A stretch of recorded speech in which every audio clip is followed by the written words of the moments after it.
protagonismo também está à deriva da vida.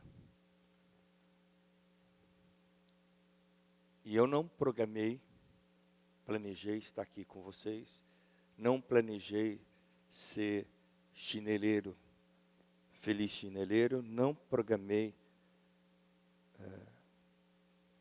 ser arquiteto, e a minha família também não programou dos meus pais vir para o Brasil.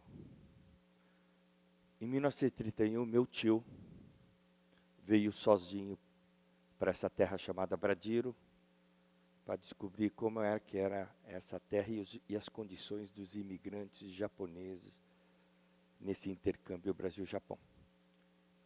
Em poucos meses, ele já tinha uma clara opinião. Mandou um WhatsApp para o meu pai, no Japão, e dizendo, não venham que é fria. Só que o WhatsApp na época era Down e não WhatsApp. Levou quase um mês para chegar, e aí meu pai e sua família já estavam em direção ao Brasil. Aí chega a família Matsu no Japão, no Brasil. E junto com a família veio a cultura. E junto com essa cultura eu tenho 3 símbolos para dividir com vocês, que fazem parte da minha vida. O primeiro símbolo é o Matsu Kamon, que é o símbolo da família. E os outros 2 símbolos é uma expressão, que a primeira é Nihon Ichiban. Pessoal, não é cerveja isso, hein? Mas quer dizer Japão sempre, sempre em primeiro lugar. E a segunda expressão é o Gambare. Muitos que foram na Olimpíada do Rio de Janeiro viram essa frase de estímulo. É sacrifício, é garra até o seu limite. A combinação desses 2 símbolos fez a minha direção acadêmica. Meus pais davam prioridade para a formação acadêmica e eles eram muito democráticos. Tinham 6 profissões para eu seguir. A primeira era a medicina clássica. A segunda, a medicina. A terceira, a medicina. E aí variava. Tinha engenharia, depois engenharia e por último a bendita engenharia. Então, como eu não sou muito simpático a sangue, seguia a engenharia. Eu, na véspera de fazer meu vestibular, o cursinho para o vestibular, um primo meu, gênio, resolve entrar entre os primeiros lugares nas 3 importantíssimas escolas, faculdade de engenharia do Brasil. E acabou seguindo o ITA. Fez o Poli, FEI e o ITA. Diante desse cenário e essa pressão do Nihon Ichiban e Gambare, eu vi e falei, estou ferrado. Imagina, eu vou ficar para trás. E muito, imagina, engenharia. Muitos colegas aqui estão rindo, graças a Deus, porque eles sabem como é que eu sou em cálculo. Mas, aí que aconteceu, entrou a arquitetura. E aí fui para o cursinho de arquitetura. E no cursinho de arquitetura, era uma loucura, não sei como é que é hoje, mas era um bullying coletivo dos professores e alunos, faziam de tudo para a gente gravar, aprender, decorar. E esse contra-bullying com o Nihon Ichiban e o Gambare, eu resolvi fazer caricaturas dos professores, é claro. E aí, numa manhã cinzenta, de Garoa Paulistana, me chamam num lugar muito conhecido, no meu histórico popular, do meu histórico escolar, que era a diretoria. Chegando lá, tinha um professor proprietário do cursinho, com a caricatura dele, e ele perguntou, foi você que fez essa gozação? E eu confirmei, sim. Aí ele começou a olhar para mim e começou a sorrir, que eu não entendi nada. Eu falei, você não quer fazer as caricaturas da capa do jornal do cursinho, que eu estou precisando de chamar atenção e tal. E você vai ganhar por isso, que isso é uma coisa tão absurda, né? E aí eu falei, tá bom, comecei a fazer as caricaturas, a capa, ganhava até para pagar o cursinho. E aí, o que aconteceu é que era coisa gostosa, ser reconhecido pelos colegas e principalmente pelas colegas. Né? Senti o máximo, mas veio um desconforto. Como é que eu poderia cobrar por algo que eu nasci, fazia com amor, com prazer, rápido, e ainda cobrava? Mas esse desconforto passou quando eu descobri que poderia sim ter prazer com o trabalho. Tá aí, fiz arquitetura, comecei, consegui o CREA, formei em arquitetura e consegui o Conselho Regional de Arquitetura e Engenharia e Agronomia. E minha paixão sempre foi para ilustração, caricatura e também comunicação visual. Hoje tem um apelido aí que é design gráfico, na época era isso aí. E continuei, é assim que eu virei um cartunista, um comunicador visual e um ilustrador. Continuei fazendo as minhas caricaturas, isso era uma revista Shalom na época. E também fazia pintura de ônibus, logotipia, esse ônibus circulou muito aqui no Sul. Logotipo de ônibus. E eu também fazia personalização de moto, que eu desenvolvi uma técnica que hoje fazem de plotter. Eu cortava as máscaras para pintar a mão e fazia essa costura. Hoje chama café racer, mas na época eu fazia isso. E também com a paixão de duas rodas, eu comecei a andar, voltando na minha história, com 3 anos de idade eu já andava com bicicleta de duas rodas, e aos 10 anos eu já andava com bicicleta de adulto, e também tão precoce que eu comecei a contar até 4 na minha mão direita, por um acidente de bicicleta. Mas hoje todo mundo acha que eu sou da máfia japonesa Yakuza. Segui fazendo as caricaturas e aí, ilustrações, eu fiz um catálogo para uma pequena perfumaria da Vila Madalena, que era 360 graus. O catálogo girava, porque tinha um pouco o portfólio, e ele não tinha capa e contracapa, ele tinha só capa. Então, esse é um lado, e o outro era esse.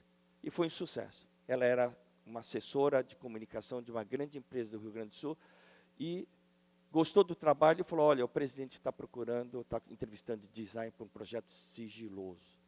Como eu gosto de sigilo, sou curioso, peguei um avião, fui para Porto Alegre, subi 110 quilômetros para Farroupilha, Serra Gaúcha, e tive a reunião e descobri que o presidente está procurando produtos alternativos ao calçado plástico. Por quê? O que ele estava sentindo é que depois do grande sucesso, no final dos anos 70, e até os meados de 80, o sucesso estava terminando. E ele precisava de otimizar as suas máquinas injetoras de plástico. Ok? Fui para São Paulo, e diante do filme ET, descobri que as meninas brigavam, e eu acho que o empoderamento já começava naquela época, né? E brigavam com os meninos para andar com bicicleta, com a bicicleta deles. E na época existiam bicicleta para menino e bicicleta para menina. Então, aí a proposta nasceu da bicicleta perfumada, de correia dentada grafitada, para não sujar os vestidos e tudo. E o projeto foi aprovado. Esse aqui é uma Polaroid, um dos poucos registros que sobraram da época. E aí apareceu um chinelo de gáspia, de tira larga, e ele pediu para desenvolver essa tira, e eu fiz a tira, a embalagem, o display, e entreguei. Depois de alguns meses, eu vi em Farroupilha que o produto estava vendendo e todo mundo estava otimista. Desenvolvi 3 tiras largas, coloquei numa gaveta e continuei com a minha bicicleta. Uma semana depois, o presidente chegou e veio perguntar sobre se eu poderia fazer mais uma tira larga. Apresentei as 3 tiras largas E nesse momento ele olhou e falou, vem comigo desenvolver calçado e esqueça a bicicleta. E nesse momento eu disse, não posso ir. Por que você não pode? Porque você contratou para fazer bicicleta.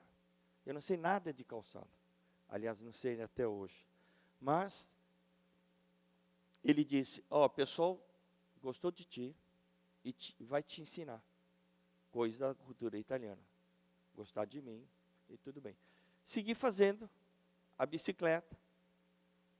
E assim, a bicicleta foi diminuindo e assim eu virei um chineleiro de plástico.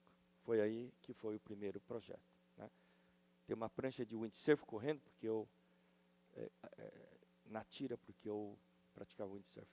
Desse projeto, assim, esse aqui é em 89, 90. Acredite se quiser, só aquele sentado na ponta oriental no meio dos dois outros colegas. A gente era tão pequeno que a gente escolheu para ser grande no carrinho em Bolonha. Assim. Depois, com o tempo, eu fui sendo presenteado por várias marcas, e uma marca em 1988, que era uma marca que eu era fã já, pelo seu lado contestador, seu lado lúdico, seu lado colorido, alto astral, e muito longe do sapato convencional.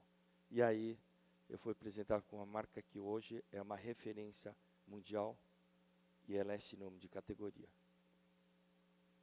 Dentro da cultura japonesa, do Gambare e do Nippon Ichiban, é claro que minha mãe, meu pai sempre sonharam que eu casasse com uma geisha.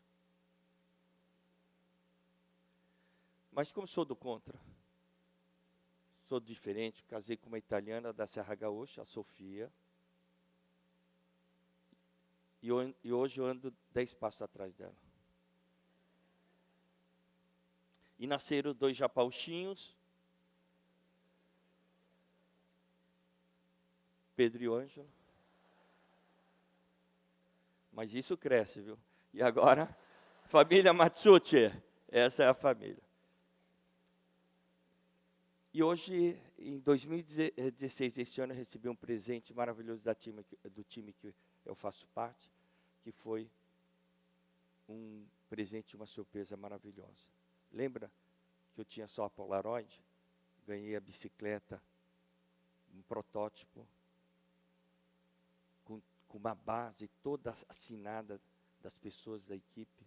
Isso para mim foi um presente maravilhoso. A bicicleta que eu não consegui fazer e a equipe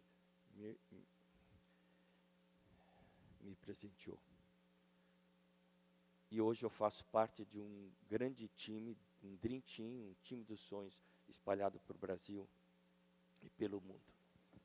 E entre os presentes, maior foi o presente no encontro com Oscar Niemeyer, no seu escritório em Copacabana.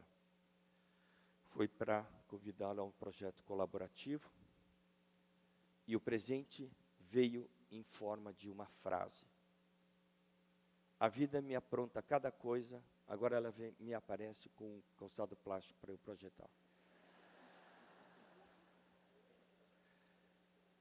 Eu, na hora, pensei se eu rio ou choro. Mas eu chorei, porque eu chorei de ver aquele ser humano com uma experiência vasta, com 101 anos, com o dobro da minha idade, ainda aberto para o que a vida lhe oferecia. Hoje, eu sinto que eu sou suficiente e quero chegar como Niemeyer aos 100 anos, e que a vida me apronte mundo, abrindo possibilidades que eu acolherei com muito amor, amor próprio e amor ao próximo.